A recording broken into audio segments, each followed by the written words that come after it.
member of the parish for about 26 years. And I am what a lot of us refer to as a cradle Catholic. I was born into a Catholic family of 7 in the middle part of the country, to a Catholic mom and a Catholic dad, which I think makes a difference. Not all of us come from that, but it's definitely informed the way I've raised my kids. Too much noise going on here.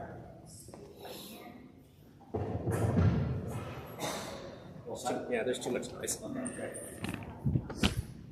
Okay, so as I mentioned, my name is Tim Harris. I've been a member of the parish for about 26 years, and I'm a cradle Catholic, born into a family of 7 in the middle part of the country in Wisconsin. And I enjoyed at times and suffered at times the old school parenting from a Catholic mom and Catholic dad. I think on balance, enjoyed it. And I have had the opportunity to celebrate 6 of the 7 sacraments that our faith and that the church provides. Not all here, but I celebrated my baptism, my first communion, reconciliation, and confirmation in the middle part of the country. And then out here I celebrated Holy Matrimony. I've been anointed for the anointing of the sick, so it's just holy orders left on my sacramental scorecard that's unchecked. And I am very happily married for 25 years to a non-Catholic spouse. That's becoming more and more popular these days. And inside of my large family, we have a couple of Catholic marriages and then some Catholic non-Catholic marriages. Again, I think that's important and relevant for us to think about and talk about when we talk about parenting. I raised 3 children. I'm not quite done with one of them, but I've more or less raised 3 children, all within the church. And I was able to take advantage of Catholic high schools here in the area, and for at least one of my children, Catholic University. All 3 of my kids were born and raised here in this parish. So some of the remarks that I'm going to share with you are going to be very specific to raising a kid out here. And I'm certainly not qualified to give any parenting advice. That was a condition to me agreeing to come up here and share, because that's all I'm doing is just sharing with you what I and my wife have done. Some of it has worked, some of it hasn't worked, but I'm just speaking to you just as a guy who's raised 3 kids, starting around the turn of the millennium, starting around the year 2000. My kids are 22, 20, and 17 right now. And in preparing my thoughts for today, I gathered together, I think, 2 or 3 points that I think our parents, would say are timeless parenting points, but I think are still relevant today. And then I tried to capture a couple that our parents would say, "What?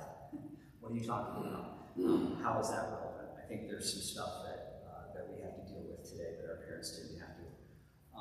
But I'll start with what I would consider the timeless points, but I think they're really worth us embracing. And the first one is just to live the faith by example to your kids.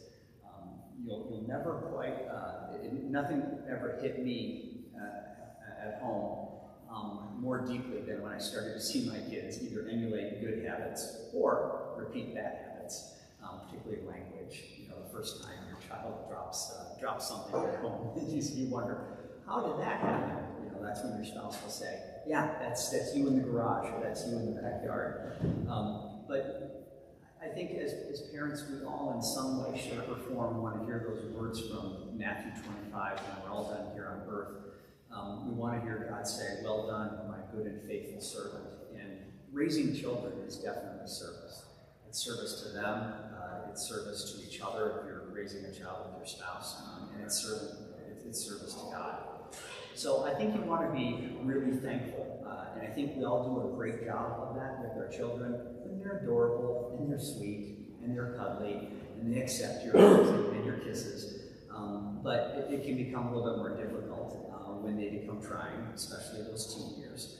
But just to remember and to always express in front of your kids how thankful you are for the blessing that God's given you with your children. And I like to say to kids in these days, and this is one of the points that I'll hit at the end of new things that we have to deal with that our parents didn't have to. There are a lot of kids that don't hear enough that they're perfect. And I don't mean like perfect soccer player, perfect student, perfect athlete, but just that you were made exactly the way God wanted to make you. You're not broken, you're not damaged, and as I like to say in the religious ed classes, God doesn't make junk. He doesn't make mistakes, he doesn't make junk.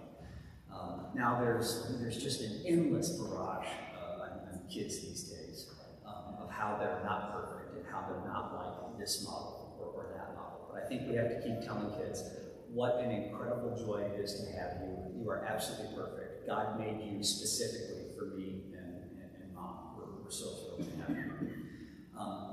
Another point is to seek forgiveness and also to be forgiving. I think it's pretty easy, to be forgiving. We've heard that over and over since we were little kids. But to seek forgiveness from your kids. We're not perfect. It's great for our children to learn that they're being raised by imperfect human beings.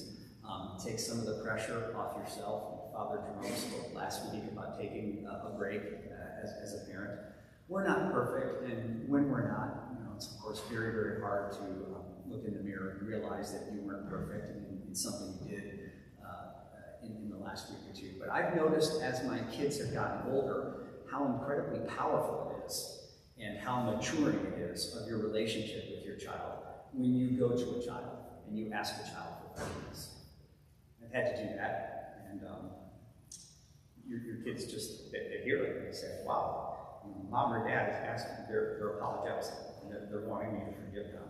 And your kids will hold you up on a pedestal, so don't run around and do bad things just so you can seek forgiveness from your kids.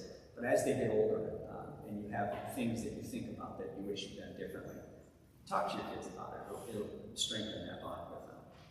And of course, make them more forgiving people and more seeking of forgiveness. Obviously, this is an old school, timeless point, but getting to Mass and getting to confession. And there's the physical act of setting the alarm and actually getting there. But I think that the Mass, extending that throughout the course of the day, extending it throughout the course of the week if you can. If you are able to attend Mass with your child and you're able to sit and listen to the homily, I had the crying, screaming kids for all those years, so I know you don't always get that every Sunday. But if you do, and you can talk to your kids throughout the course of the week, like, wow, that gospel that we heard today, that was really good advice on how we should treat these refugees that we're reading about in the news or that you're studying about in your history class. And on getting to confession, also showing your children that that's a revitalizing, that's a recharging of batteries. It's a strengthening thing that you do, and it's not a chore and it's not a burden. Obviously, an old school point which is timeless is praying, both with your kids and in front of your kids, and not just praying here during the Mass, but praying before you travel. You say, quick prayer on the plane, quick prayer in the airport, quick prayer before you leave home, praying before medical procedures and surgeries, praying for your ailing parents. For those of us that are in that sandwich generation, you're taking care of kids, but you're also watching our parents age. And then, even Sister Helen taught me when I was little, there's nothing too mundane. It's all right for kids to pray before a test. Yes, you can say a prayer when you're dropping them off at school or when you're having Fruit Loops in the morning and they've got a math test that they've been stressed about. Because you're teaching your children that vulnerability and that openness that we can't control everything in this world, but we can definitely control our conversation with God. And I love when my kids, especially my college kids, will call me up and they're overwhelmed with 110 things. I'll say, just work on the things that you can control, like your sleep and your diet and that sort of stuff, and then pray for the rest. We're programmed as parents, especially when they're really little, to want to assure them that you can provide them with everything they need and you can protect them from all harm. I think that's good. Kids need to grow up feeling that way, that they're in a safe home. But it's also very powerful for a parent to show a child that we're vulnerable and there are some things that we can't control. those hit us in life, and a child says, what are you going to do for grandma or grandpa? The answer is, I'm going to pray for them. And then the last point maybe is, I'm not sure if it's a timeless point, but money is such an important part of the world that we live in today, including, but not limited to mental part. But explaining and involving your children in any charitable activities that you participate in. I think this is really important for those of you who have teens or preteens, because now people have a credit card and their iPhone, and they run around to the bagel store, and the kids are spending parents' money. As your teenagers are learning the importance of what it is you do to earn that money, and why you cut corners and wear old sneakers, to save money, explain to your kids why you do the charitable giving that you do. And the dollar amount doesn't matter. It's the same lesson whether you're giving $10 or you're giving $10,000. It's really important, I think, for the children to see that your support for the church, it carries a lot more weight when your kids see what you do. And you will find yourself engaged in what I think are good discussions. Dad, why are you giving that money to the church? Why don't you give that directly to a poor person on the street? Again, it's all about emulation. The kids will see what you do. So that's kind of living your faith by example. The second big point, which I think is a timeless one, is don't harp on all the negative in the world. Be sure to point out the many instances of love and hope in the world. And I spoke at St. Francis High School to 2 religion classes last week, and I just asked the kids, and they were totally unprepared for this. The teacher did not tip them off that I was going to ask, what are the things that you worry about? What causes you anxiety? And no hands went up, just a blurt of just an incredible laundry list, a little bit scary. Social injustice, global warming, war, terrorism, cyberbullying, school shootings right here, academic competition, college selectivity, and then varying degrees of kids being able to articulate economic concerns, the economic headwinds. Mom or dad is worried about their job or worried about their retirement savings or whatever. And I'm reminded of, I read an article, I forget where it was, after one of the school shootings, when somebody pointed out that Mr. Rogers, Fred Rogers, who most of us watched at some point in time growing up, I don't think he said it on a show, but I think he said it during an interview once, where he said, if you're with your kids and there's something horrible and terrible going on and you can't shield them from it, looking at the news, tell them in every tragedy to look for the good people.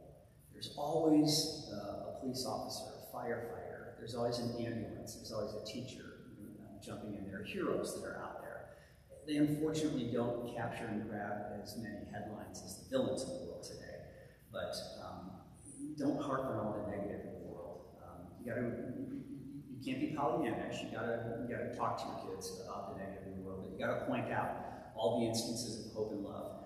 Because people who do ministry, particularly in young people who are attracted to street gangs, it's the number one, it's the best, it's Satan's best recruitment. You don't have any hope. You've got nothing to hope for. So come on over here, I'll give you a jacket, I'll give you a knife, I'll give you a gun, and you have a place here. And then empowering youth. I think there is a growing sense, I hope it's not futility, but there's a growing sense, I think, amongst young people, look at the world we're handing over to them. Look at all the problems the world has. Now, I think our parents handed over a world to us that had a lot of problems. Maybe it wasn't written about, or maybe it wasn't blasted in our faces the way things are today. But I try to tell the teenagers, you're the most well-informed, certainly the most well-connected, certainly the most rapidly communicative voice and platform generation ever to grow up in this country. So your ability to effect change far exceeds any other generations. And there's a great graduation speech of a retired admiral. I think it's the 2014 commencement speech at the University of Texas. And he talks about, I think there were 8,000 graduates that day. He talked about, if each of you go help 8 people in the course of the next year, and they help 8 people, and they help 8 people. It's not very far at all. It's not too many years before that graduating class has affected the world's whole population. So don't harp on the negative. Make sure the kids know that they have a chance of a good life. And then the last maybe timeless point is to engage in interfaith activities. That becomes more relevant and more important if you happen to be in a Catholic, non-Catholic marriage. But there are so many opportunities, and a lot of families are already doing things like this. You will meet people if you go volunteer at Second Harvest Food Bank and either pack the boxes or be one of the people who puts the boxes in the cars when the food insecure families drive up. You'll be working alongside people from mosques and temples and churches from all over the place. Talking religion with your relatives and with your family friends so that your children's faith is not either a taboo topic to be avoided, and also not a topic to be confined to just 1 hour on Sundays. Where I will engage my kids in this is, why is it that so many athletes are giving all praise and glory to God in their post-game interviews? You know, they come fresh off the field. I think we saw 4 examples of it yesterday, and it's one of the first things that people are thinking of. So the kids' faith can't be limited to just that 1 hour on Sunday. And then expressing your admiration for the work that other faiths engage in, and expressing your admiration for the cultural or faith traditions of other faiths is all fantastic, because post 2000 or 2010 divisiveness has really tried to jump onto and tried to make huge canyons between us over tiny little differences. So pointing out the shared beliefs, because whether it's peace be with you, whether it's shalom, whether it's salam alaikum, there is a shared common belief across almost all faiths that we're all children of the same family, and we were meant to love and care for one another.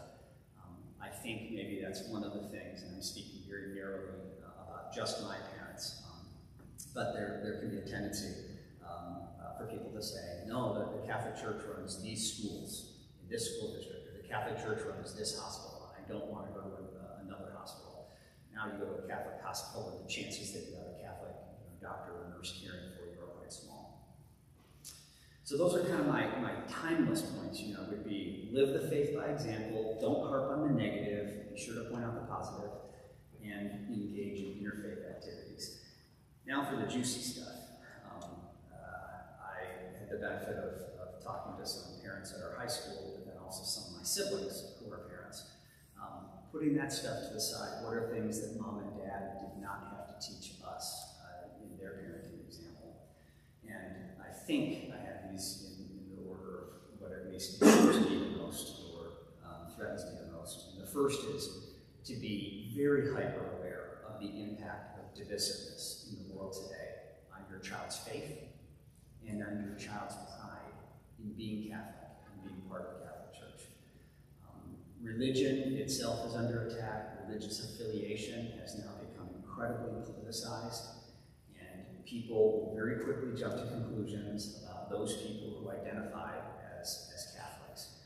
They'll say, oh, well, you're Catholic, then you must be for, and against. I can't possibly be friends with you, and you're evil, and all that kind of stuff.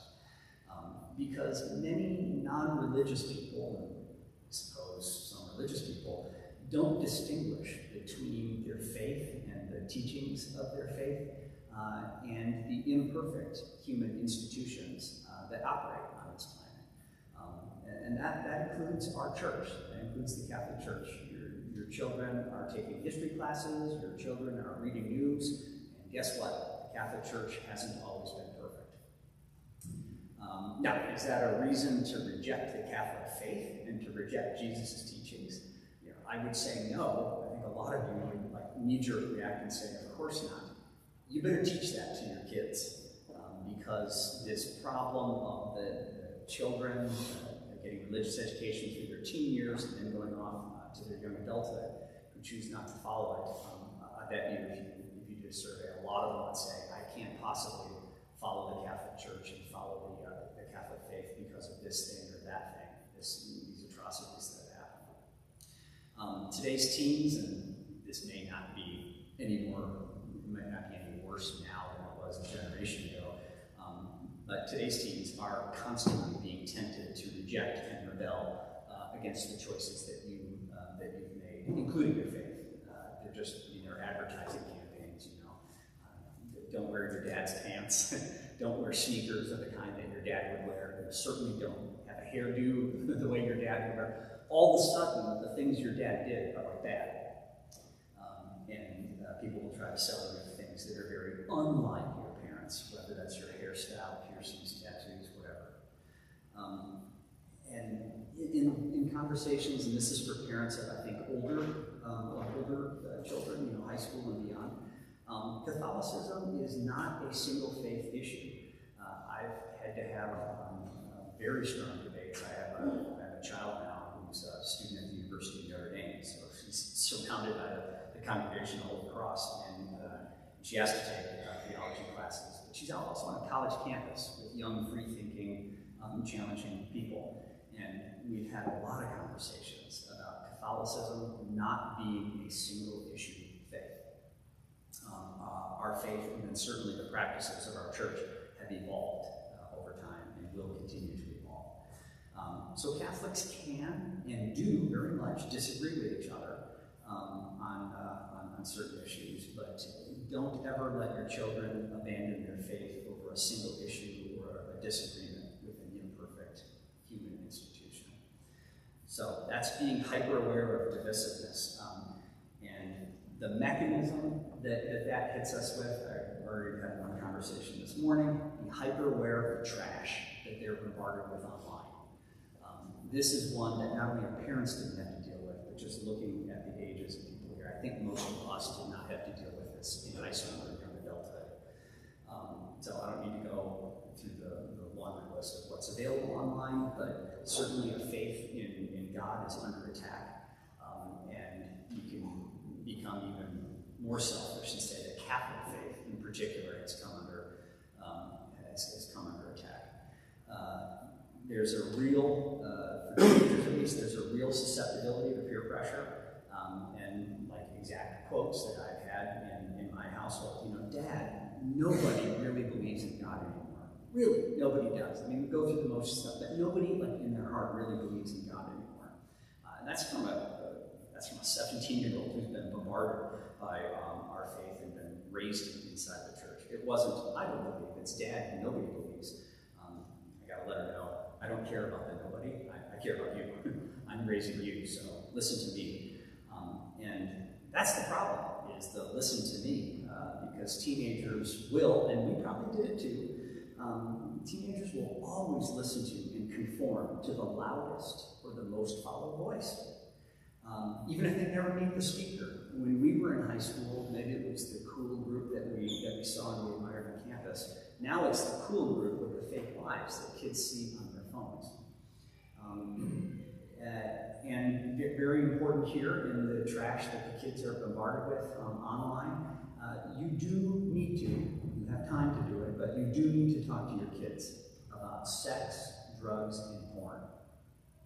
You just have to. And I never found any helpful advice on how to make that a comfortable conversation. It is definitely uncomfortable, and it's definitely awkward. Then again, you've all changed diapers and vomit and all kinds of other things that people without kids, would be amazed at what you do.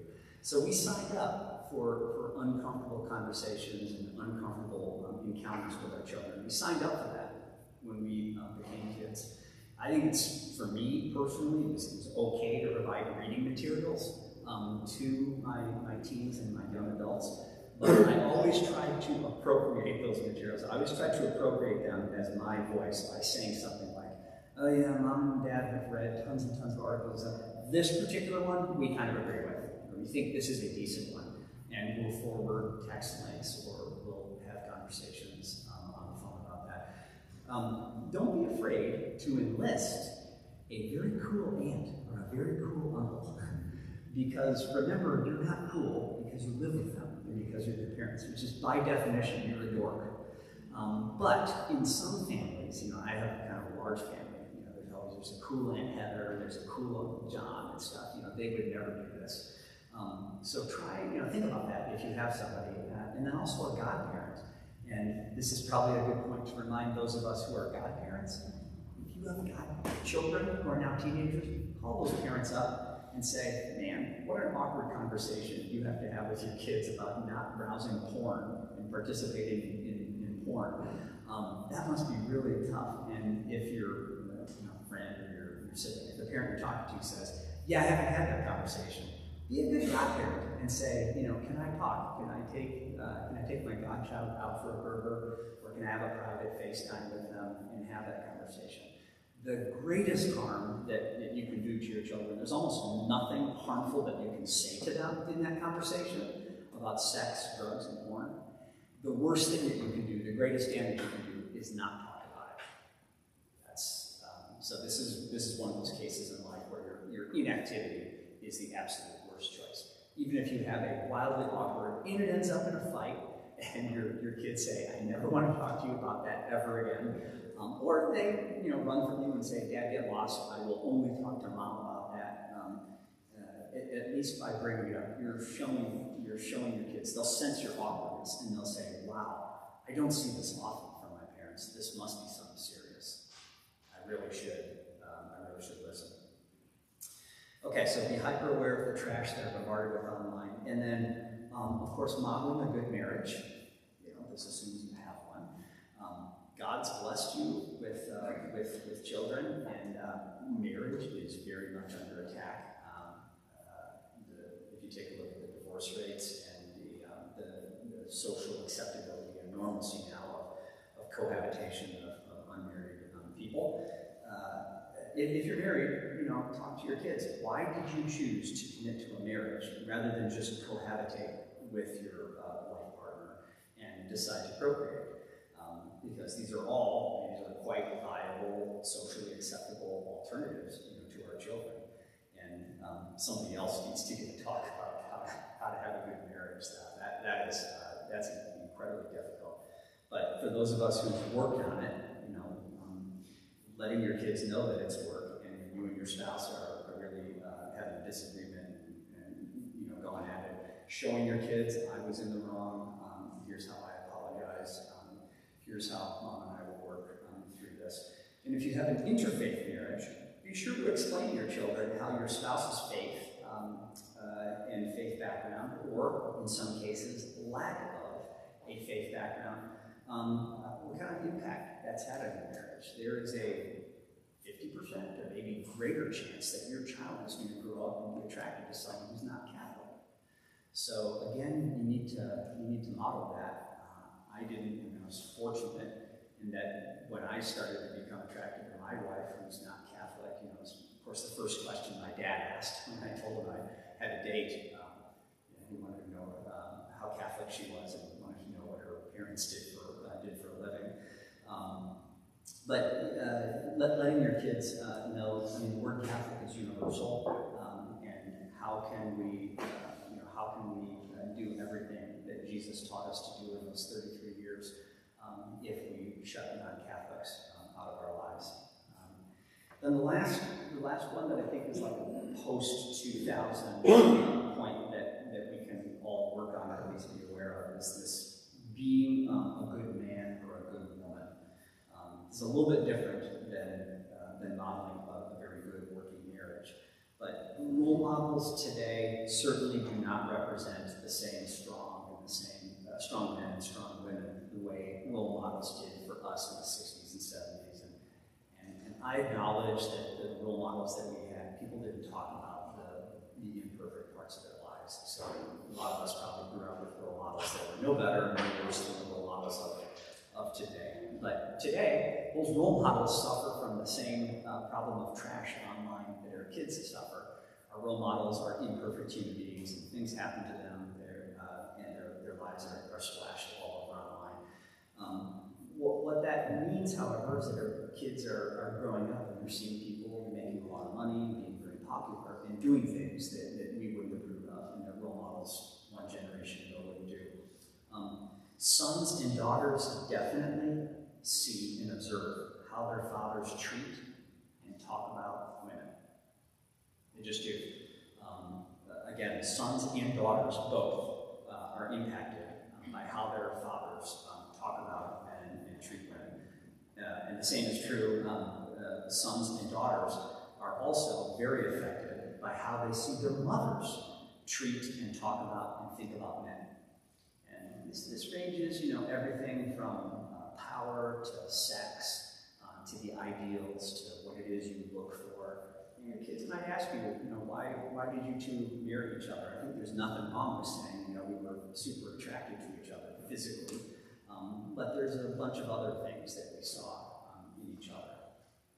The conversation can't just stop with height and weight and measurements. How we speak about our neighbors, our relatives, our work colleagues. Boy, many of us have had to bring our office home. I don't know what you do for a living, but some of the work that I do is just not appropriate for inside of the house. So people will, so your children will see how you relate to work colleagues, how you speak about and how you talk about politicians, how you speak about and talk about things as mundane as sports teams. All of this is subtle training to your children as to how your children will formulate their view of themselves as adults in this world. And it's funny, anytime when I do something that irks my mother, I just quickly turn around and say, I learned it from you. I learned it from you, or I learned it from Dad. And then the last thing I'll say about modeling being a good man or a good woman is that the world needs a lot more love. It kind of feels to me, maybe every generation has said this, but it really feels to me like hatred is at an incredible surplus, and love, at least openly expressed love, is at way more of a deficit. I loved after the Michigan-Ohio State game when Coach Jim Harbaugh, a great Catholic dad, was standing on the field, and Fox Sports had gotten their crew and the camera all down there. When they finally turned on and they said, let's go on the field right now, Harbaugh was just finishing hugging his quarterback, patting him on the back, no microphone on him, and you could very clearly tell him, you could see Harbaugh telling the young guy, I love you, man, or something like that. I think the quarterback reciprocated. Harbaugh then turned to Fox Sports and said, interview this guy, and he walked away. It was a fantastic walk away. But we don't have enough people saying, I love you. And my daughters will tell me, oh, Dad, yeah, that's, my daughter lives in Lewis Hall. She lives in an all-women, 300 women dorm. We say that all the time. We begin our prayers that way. We love our sisters and stuff. And then, I'll ask my son and he'll say, not so much. But the world needs a lot more love, and we need a lot more young adults who will go out into the world looking for ways to show their love for other people, and then, of course, spotting and avoiding those situations that they know to be unloving, and those behaviors that they know to be unloving.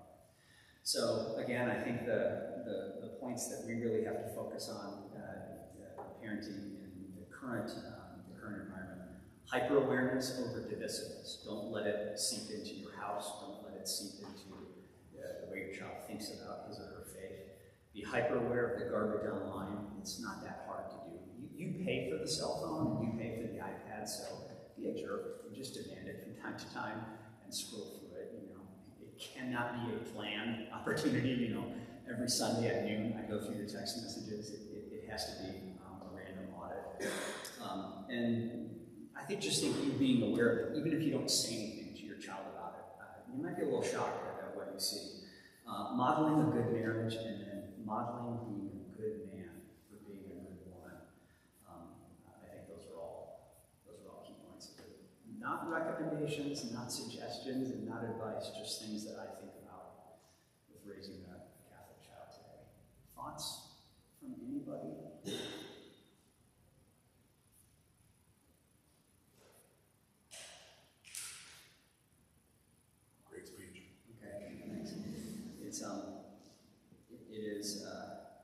We have enough to worry about, with this laundry list laundry list of concerns. I did not ask high school parents for that laundry list of concerns. I know you all have those concerns and 15 others, but it's so true when people say that this is the most important. We got one shot at it with each child, but this is the most important job that you will have. And God chose you for this child. And as trying and as difficult as that child may be at times, there's a reason why God gave you that specific child into your specific family. Siblings go after each other, or kids will have failures in life, and they'll certainly disobey you, and you'll have lots of opportunities to tell them, I told you so. But it's a super important thing for us to do. And maybe you're like me in Mass. You sit down here and you listen to the homilies and you listen to the gospel, and you think, how does that relate to me as a parent? Because you will forever, including even after you're unable to take care of your kids, you're always going to be your kids' parents. So it's fantastic. We should have started in prayer, but let's end in prayer. In the name of the Father, Son, and the Spirit. Dear Heavenly Father, thank you for the blessing of these children. We know that parenting is filled with its peaks and its valleys. When we're in those valleys, fill those valleys up, make them less deep by letting us reflect to our children the incredible and unconditional and never-ending love that you have for us. In your name we pray. Okay, thanks everyone.